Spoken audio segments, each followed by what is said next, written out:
And we're back. Oh my gosh.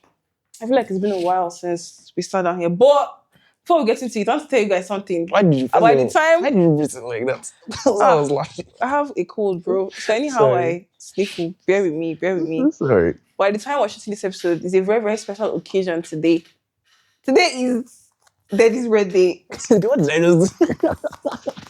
Yeah, today is Daddy's birthday. So you guys should wish Daddy happy birthday in the comments. Guys, wish me happy birthday. Wish me. If you even know how old this young man is, okay. Why I shall not do that on the internet. I shall not do that on the internet. God, I Would you beg. like to tell us how old you're turning? No, wait till go let it. Okay. Well, I'm Cam. I'm Deji. And welcome to another episode of The Mic. Offer.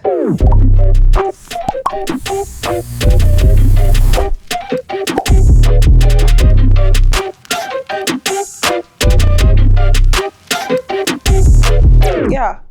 So today we're going to be talking about something that I feel like everybody's already aware of. It's happening in our generation. That's basically desensitization and how things have been so normalized because of the media and everything. Things have been so normalized that no matter the impact of news that gets to us, it doesn't doesn't affect you anymore. exactly doesn't really It's- phase anybody again. It's very, very bad. I think you know it, I know it, they know it, the whole world knows it. We're feeling things less and less. I mean, every day you hear about war here, this person is dying there, that person is dying there. And I feel like, I mean, obviously, I knew that this was happening, but I didn't really think about it or ingest it until it really hits close to home. So, wow, am I going to say this? Okay, sure. A friend of mine recently died. A friend of mine recently died. And as you can see, I don't even know how to feel about it. It still doesn't feel real sometimes. I don't know, maybe because towards the last year, 2 years, I think 2 years, I have not seen him in person. He traveled abroad for school and all of that.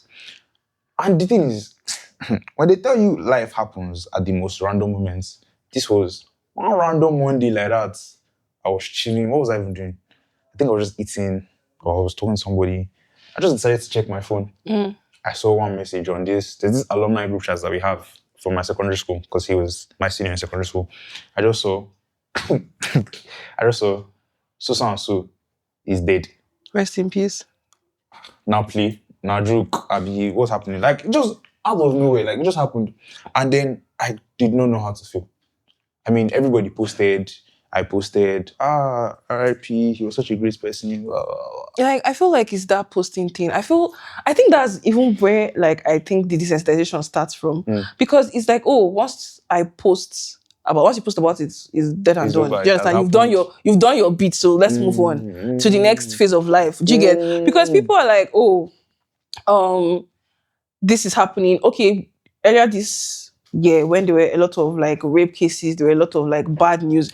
Let's not even go too far. Let's come central. Something that happened 2 months ago. It's been how many days? I think it's been 40-something days since the kidnapping of your children. Now, those kids were kidnapped. And when I tell you that this thing gave me sleepless nights, do you understand? It bothered me to the point that I was because I have younger ones, I have siblings that aren't even as young as those children that were carried, do you understand? But because of, I know that this could be them because they go to their school. So it could have been my siblings. That's why it disturbed me so much. But then with time, because of how disconnected people are from What is really going on, because of how our phones have acted like a sort of barrier, people just forgot about it. People stopped talking about it. People stopped. I mean, when it was happening, people were using it to trend. Do you get? People were using it to trend. People were using it for clouds. Not everybody, but you could tell that in some cases it was. Memes up and down. Memes, exactly. And then Some people said that it never actually happened. There was a guy at my workplace. He said that the pictures that we saw, they're from the north. Anyway, I'm sidetracking. wait. Let's know. Because that's what we're talking about. So somebody He said that the pictures that we're seeing were actually pictures of things that happened in the past from children in the north. That it's not he's not saying these children were not kidnapped though. But the It's abuse, not a recent thing. the abuse and the beatings that were being shown, that was not what was happening. They just used election is about to happen soon now. This whole thing basically is a fiasco. As we have spoken about election, we say this almost every single episode. get your PVCs, Get guys. your PVC. Like, be the change you want to see. Be the change you want to see. And necessary like mad. They're actually Literally, necessary like literally. mad. I feel like we need to keep on singing this thing. If you don't act accordingly, the next 4 years are going to be hell. Please continue. I feel married the next 4 years. You won't chop Gary for my wedding. Okay. Teju, please continue. So, sorry, where did I mess up? Okay, yes. So he was saying that the whole thing was a fiasco to like sort of get public attention, drive us. And I think that's even part of where this whole desensitization thing is coming from. There's too much happening. I don't know how to explain. Like, I feel like there's never a day bar where you pull out your phone and there's no like 7 different things happening at once. But then I think you can say that it's misplaced priorities because, okay, first of all, to table what this your guy said on the fact of what did you call it? It was, what did you say it was? It was not what it was fiasco, right? Yeah. I don't know if we recall that these people were actually live streaming this thing. I don't know if we recall that these people were like taking videos, live videos, or when they were did they ever committing. like show the children in the live videos? And They showed the principal of the school that they attacked. I think that's enough. I remember that one. I think that's enough evidence to show that this thing is happening real. They don't need to show the kids. So they had pictures. There were pictures now. I think there's so many pictures that came out that period where like they showed the children that were beaten, that were tied. Like you see the one that they were stoned. That thing was so. And then yes, people are like that. Oh, it got to them. Oh, it did. But then because of the security, the privacy that our smartphones have given us, I just feel like the reaction was not as it was supposed to be. The thing is, even me, but these days I feel like I don't even know how to feel because, okay, back to there's something you skipped before. That rape case that was happening where people were disagreeing on whether or not that baby was lying. So me and a friend of mine we're discussing on the whole situation, like how the rape thing was happening, and he said that at the end of the day, the only thing we Nigerians will do, they go post, they go talk. Nobody's actually going to do anything, like any actual effort to do something about it. And I feel like even me, safe, I did post, but like, am I actually trying to do anything? Even when I post, like, do I really think what I'm doing is... So it's just to the level where, like I said before, I think there's too much going on. I think people need to... Our parents no lie, the phone are the problem. I think everybody needs to cut down a bit on social... Because if today, you hear that people are dying in the north, people are dying in the south, people are dying in the west, east, you shall hear that people are dying for like the next 1 month. The next time you hear people are dying, you're just going to think, oh, this is breakfast. This is another thing that's just happening again.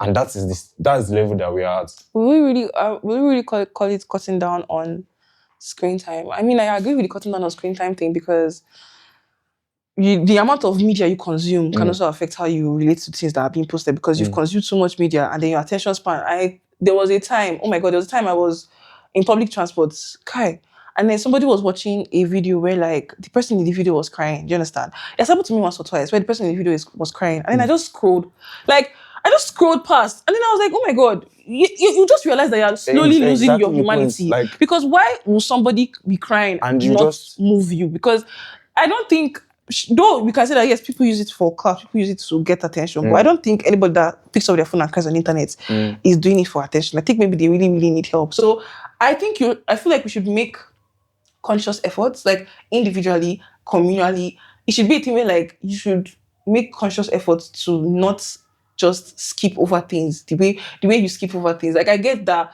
because of the technology generation we are in and everything, our attention spans have dropped drastically. I get that bit, I understand, but then I think it's our responsibility. I mean, if we keep on acting like these things are not as serious as they are, the government will be getting away with a lot of things. What do I mean?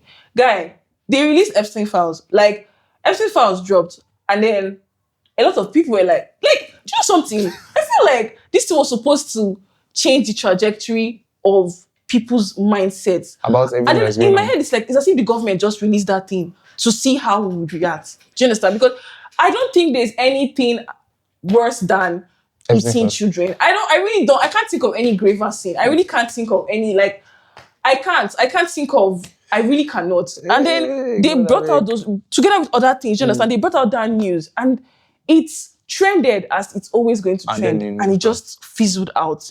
People, it didn't shake, and it has me thinking like, okay, if we're to go back a little bit, if we're to go back like let's just say 50 years in the past, if something like that were to have come out, I mean, people were revolting against government systems for way less.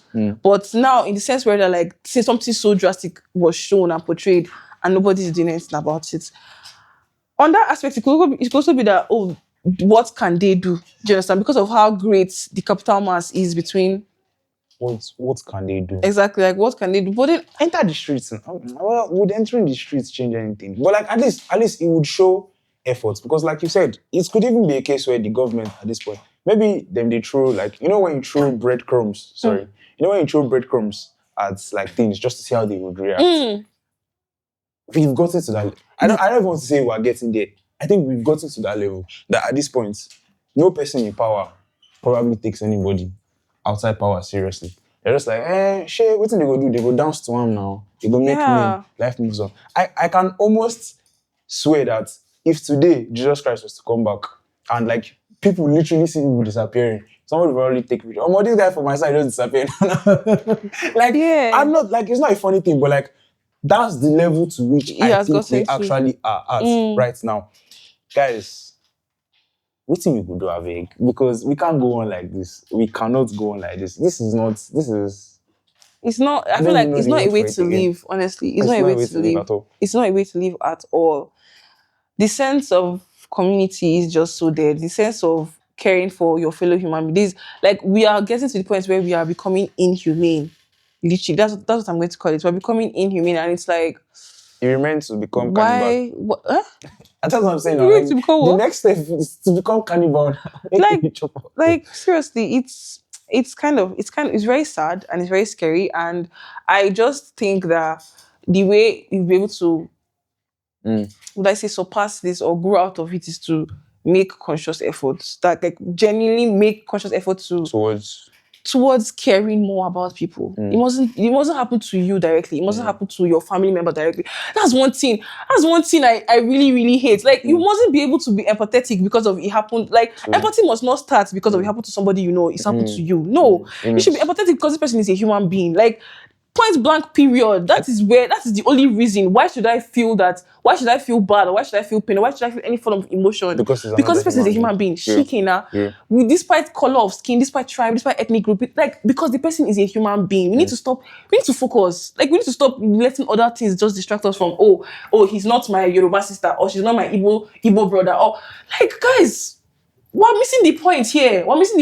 Like, I know Nigerians have this mentality where it's like petty for petty. Do you understand? Like, if something happens to one side, one side will rejoice. If something happens to the other side will rejoice. But that's not a way to live. If everybody is acting like an animal, nobody's a human being. There's no points of us like being in the same planet, being in the same country. Like, everybody for those. Like, did you get? And then, honestly, this stuff used to actually pain me, because you try your best to not let it affect you, but then you realize that because of how mass and grave the thing is. It's everywhere now. It's all around you. So you're just going to... like, it's as if it's being forced down your throat, and then you begin to act that way. Like, when I tell you that the times where I've done things against my sense of belief and against like how, because I'm a very empathetic person. Oh my God, the times where because I've been privileged not to lose anybody in my life. I thank God for that. Whether anybody close to me in my life, but then my friends have lost people that they've loved.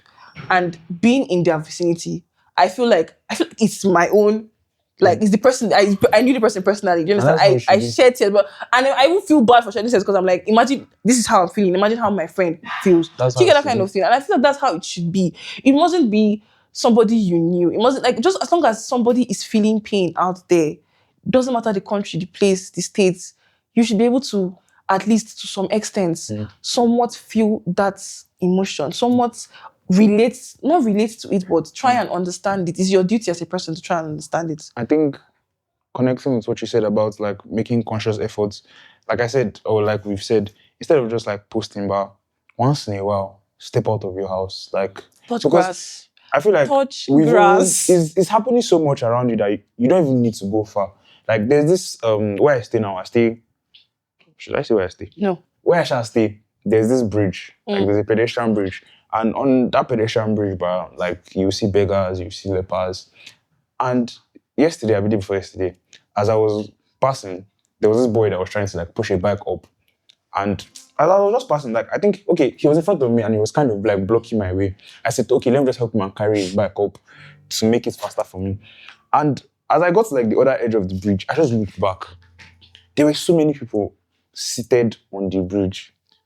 There was this one guy, he could not even speak. Like, if you hear him talk, he was just mumbling. And he was sweeping the floor for everybody. And everybody would just like skip a leg over and pass. And like, I know, yes, life is hard. Life, they touch everybody. Me, if I don't get money, but like, have a conversation with these people.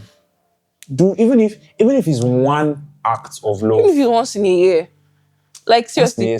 Once in a year is like the bare minimum. It's not even the bare minimum. Once in a year is just doing it for doing sake. But even like genuine effort. And then, you know something here? Okay, I get the bits of like you want to help out the less privileged and the people that are not in the best positions. But then at the same time, I think the one reason why I would say why this is not an excuse. I'm not giving anybody an out here, no. But I think the reason why Nigerians tend not to help people they see on the streets is because of those people on the streets sometimes are the bad people. Like, okay, there's this video that I watched some days ago about somebody, like, what people that drive in Abuja, they were like, if you drive in Abuja, take this warning. You see all those boys that beg on the road. If you want to give them something, don't wind down your glass or don't stop or don't, like, because of they experienced armed robbery. You know, like the woman, she was basically shaking, like she was basically vibrating because of they broke her glass and they took, I think they took what was on her passenger seat. And then she was not like that, don't do this, don't do that, like be security conscious, leave all the people that you see on the road thereafter. So I think it's things like that I would say make some people, because some people don't give a fuck, but I would say some people like are not quick to help. But isn't that also a symptom of how far we've gotten? Because like, I don't know, but I think about it, if we lived in a society where at least the bare minimum level of help, there would be less chances of people like that, like because if now, for example, I've been on the road all my life and I've begged people, help me, 15 naira, give me, 100 naira, give me, and I'm being continually ignored. There's a level of resentment that I feel like would grow. Like, yes, they don't owe me anything, no. But like, you know, as a human being, there's just this level of understanding that you expect. You see pregnant mothers or older people now when they level of entitlement, you mean? I don't want to call it entitlement. Because like, as a human being, I think we should have a level of care for every other person. You can say it's entitlement, but I'm just saying that if you are in a place of pain, something's happening to you, and you see people around you not doing anything about it. I think it's a typical reaction to be like, oh, please help me, or please. It's a normal thing now. I don't think that's entitlement. I think so. I feel like if all your life or for a long period of time you've experienced everybody abandoning you. I mean, yes, some people still go the right way. They still learn to love. They grow up knowing that, okay, now I should take my time to help people. But there's also, how do you call them? Villain origin story. That could be a villain origin story. So like, isn't that also just a symptom of how bad the system is? Okay, I get what you mean. I get your point, actually. I actually get your point. So it swings both ways. Yes, I understand that nobody wants to risk their life to help another person, but the bare minimum, I beg. The bare minimum. At least the bare minimum. The bare minimum. That woman where they sell food, sometimes leave change. You don't need it as much as her. That 500 naira that you are collecting, what are you going to use? Do you take back another day? That could be her food or her meal for her child. Just all these small things. I think that's really why I love following creators that do these things for people because of their forces. Like, God will bless. How you think, like, guy, you read my mind. Like, exactly, that's exactly what I was going to call Ashakain. Ashakain is like a typical example. Now, people are like, oh, he uses this for clout, but then I feel like something. At the end of the day, even if he's using it for clout, maybe he gives him money and takes it. He does not do that. And at the end of the day, even if he's using it for clout or for views, he's still making a difference. Whether he wants to accept it or not. That person that cannot feed her family, she does not care that you put her on.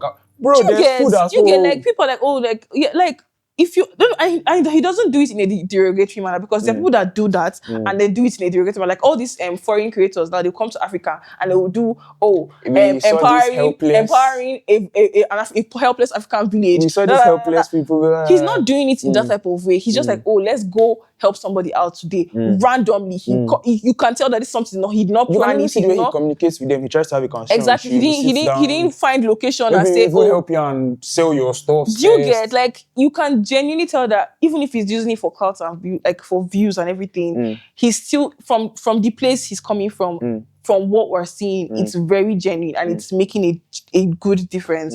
So I think those kind of creators are like typical examples of what it means to not that there's hope, to not lose your humanity. Small Even the fact that you have money, you don't need to lose your humanity. You can still be humane. You can still be sensitive about things that are happening in the country, things that are happening in the world, despite your level in life.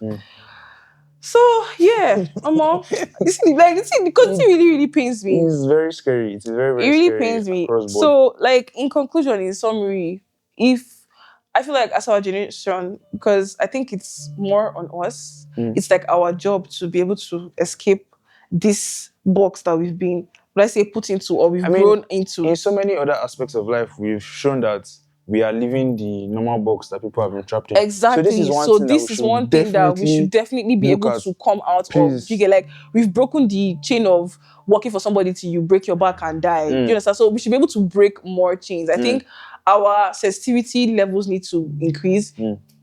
Summary, go and touch grass. Touch grass like mad. Touch grass. Just interact with people in real time. Because this phone bar, I don't know how to explain, but there's just the way it just helps you avoid a lot of you stuff. Just feel like, you put your phone on DND and nothing really concerns you. Really happening to me. Exactly. But like, if you see these things in person, at least even if it's the last shade of humanity that is in your soul, it will touch you. Yeah. So go outside. Be careful, be safe, but still. Go outside, but make a genuine effort. Like, go outside, make a genuine effort. Let it be a thing of like, okay, once a month, if my salary allows me this month, or if my, like, just even if it's not once a month, once in 6 months, like, as we've gotten into the second half of 2026, what have you done to make a little bit of a difference? You can even volunteer work. Exactly. You can. There are so many ways in which you can impact your your society, your community. So I think that's what we need to do. Another thing, I'm so sorry. Another thing, connect with family, because. Sorry, like, as I started now, I was talking about my friends now, for example, now. I don't know about everybody else, so I think maybe there are still people that, they still have family time. But me, our family time has kind of like reduced. And I think it's spread across board. So I think people need to take the conscious efforts to reconnect with family. Like, okay, let me explain this thing that you just said. Let me double down on it. The other day, I was eating breakfast. Was it breakfast or lunch? I was eating a meal, and then I was sitting on the dining table. And then my mom came and sat on the dining table with me to eat. And I felt weird. I was like, why am I feeling weird? This is my mother. Exactly. Like, this is my mom. I felt like so uncomfortable because, normally now you want to eat food, you just carry phone, drop on table. Me, carry phone, drop on table, just be watching just be going. And I'm sitting down, and I'm not forced to have human interaction. And I'm like, why am I uncomfortable? And I told her, she was like, what are you saying? Like, what did you just say, this girl? Then I remember times where me, my sister, my mom, my dad, we were growing up.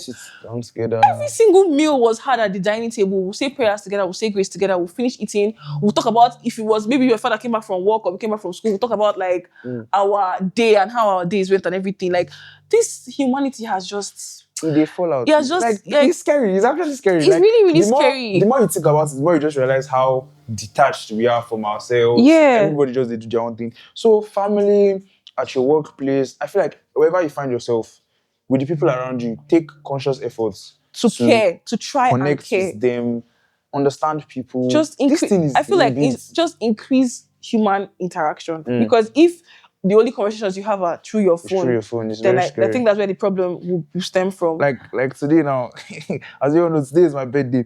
So like this morning, but I was even thinking, I don't get friends again. Like, I don't talk to anybody. But like, as the day started, people started wishing me, and I was like, why did I forget? Because lucky, I forgot some of these people. Like, maybe we spoke before, but we stopped talking. But like, if there was a situation where I saw these people, like, we were connected, like school, I feel like maybe that's one of the reasons why uni, regardless of like issues that people might have, is such an interesting place because it really makes, especially, it makes you form connections. But like my university, most people could not stay off campus. You had to stay. So like there's a real chance It and makes you opportunity form here to meet connections. people, University, I feel like learn. university, school environment in general aids in forming connections. And once you formed human interaction, because guy, my uni days, my room, like let me just give like a mini story. My room was like where all my friends would just, it doesn't matter where they are coming from. Hotspots. It's Camdy's house. Like it doesn't matter where they are coming Hotspots, from in the gates of UNN. It's Camdy's house. They are going to Hilltop. Do you understand? So like it was just like that interaction was there. Like, oh, come, are you have to come, you did house? I say yes, I did house. Oh yeah, I did come. So that human interaction, and then we're hungry. Like, okay, let's go and get food to eat, or who is cooking food. So that human, that it just built this sense you know of. the funniest thing? Do you know people long for this thing? Because like Yes, because at the end if you see content, usually when you see content of like friends, you will see the comments and I'm like, oh my god, I wish I had friends that Yeah, do you understand? Like, because no man is an island. touch No man is an grass, island. Do you guys, understand? Like, so interact. everybody, this thing is something that is a necessity. It's It's not even very, like it's not even like we're saying, oh, it's like not an option again. it's not. This is It's something you have that to we do. need as human beings to grow and develop properly. I think we've said enough about this, so you should really check yourselves, and I'll check myself too. And I know that you'll check yourself too. So definitely. yeah, I think we've said all we have to say, basically. Don't forget to like, share, subscribe. Check us out on YouTube, Instagram. Guys, I don't do this thing. We're there everywhere. You can't get rid of us. Yeah, just type off the mic. Spotify also. Once again, I'm Cam. I remember Deji. I beg off the mic. I found you.